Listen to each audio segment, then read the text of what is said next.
From coast to coast, ICNA Sisters' 14 chapters are welcoming Ramadan through a journey through the Qur'an, from anxiety to assurance, the Quranic path of the Awliya.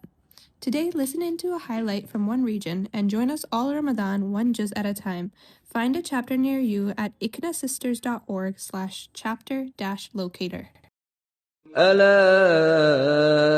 إن أولياء الله لا خوف عليهم ولا هم يحزنون. Imagine a community where everyone prays but no one speaks when harm appears, where belief exists but no one feels truly protected. That is not the faith Allah subhanahu wa ta'ala describes. Allah subhanahu wa ta'ala calls believers awliya of one another, allies, guardians, people who step in. And today we are asked to rethink what our faith looks like when it is lived together. In Surah Tawbah, Ayah 71, Allah subhanahu wa ta'ala describes the believing men and women as allies of one another, awliya, protectors, supporters, people who stand together. The believers, both men and women, support each other. They order what is right and forbid what is wrong. They keep up the prayer and give the prescribed zakah. They obey Allah and His Messenger. And then Allah subhanahu wa ta'ala says, Allah will give mercy to such people. Allah is almighty and wise. So we see that they enjoin what is right. They forbid what is wrong. They establish the prayer. They give the charity. And then Allah subhanahu wa ta'ala says something powerful. These are the people He will show mercy to. So this ayah does not just say that Muslims, believers dominate or control one another. It says that they are awliya. The word carries care, loyalty, protection. Enjoining good is rooted in love, not superiority. The goal is preservation of iman and not just winning an argument. Allah subhanahu wa ta'ala enjoins good and forbids wrong before even salah and zakah in this ayah. This shows that social responsibility does not come secondary. Faith that ignores harm around it is incomplete, even when our personal worship is looking strong. And then another thing we notice is this ayah is one of the clearest examples of shared moral responsibility. Believing men and believing women are mentioned together. Both men and women carry this duty of protecting values, correcting harm, building healthy communities. So we see that mercy is the outcome, not perfection. Allah subhanahu wa ta'ala does not say that these believers never fail.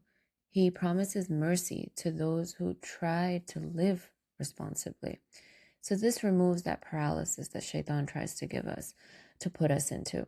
You do not have to say everything perfectly. Silence out of fear is not safer than imperfect sincerity, right? And then we see this ayah ends by grounding everything in obedience. And this is so beautiful that everything is grounded in obedience to Allah subhanahu wa ta'ala and the messenger. This is our anchor. So because without this anchor, activism and speaking up is just empty. It just becomes ego-driven. It becomes temporary, right? We see that with it, every small action carries weight. So we see that the Awliya of Allah subhanahu wa ta'ala do not live these disconnected lives, right? Our iman should flow outward. It shapes how they speak, how they support one another, how they respond when something wrong is happening around them. And the most beautiful thing about this ayah is that it tells us that our faith is not passive. It does not stay silent when guidance is needed, and it doesn't disappear when effort is required. So we see the examples from the Sahaba where their closeness to Allah subhanahu wa ta'ala did not make them passive. Umar radiallahu anh stood up for justice, even if it was against himself. Abu Bakr radiallahu anh defended the vulnerable. Aisha radiallahu anha taught generations through knowledge and clarity. And yes, they were spiritually deep and connected with Allah subhanahu wa ta'ala, but they were also very socially responsible. And that is what our deen is built on. And even today, we see awliya live amongst us, the parents who raise children with iman in very difficult environments, the teacher who models integrity, the friend who gently reminds you to pray, the believer who speaks up when something is wrong, even when it is uncomfortable. And they may never be known but it's publicly, but Allah subhanahu wa ta'ala knows them, right? So we see that the Quran cultivates this trait by tying mercy to action. Allah subhanahu wa ta'ala's mercy descends on people who live faith outwardly, and not just internally. And we don't need a platform to be an ally of good. You just need intention and courage. So we ask Allah subhanahu wa ta'ala to make us amongst those who call to good, prevent wrong, and submit to His command. Ameen.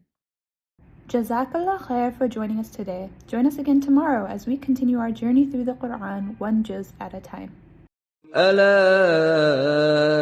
إن أولياء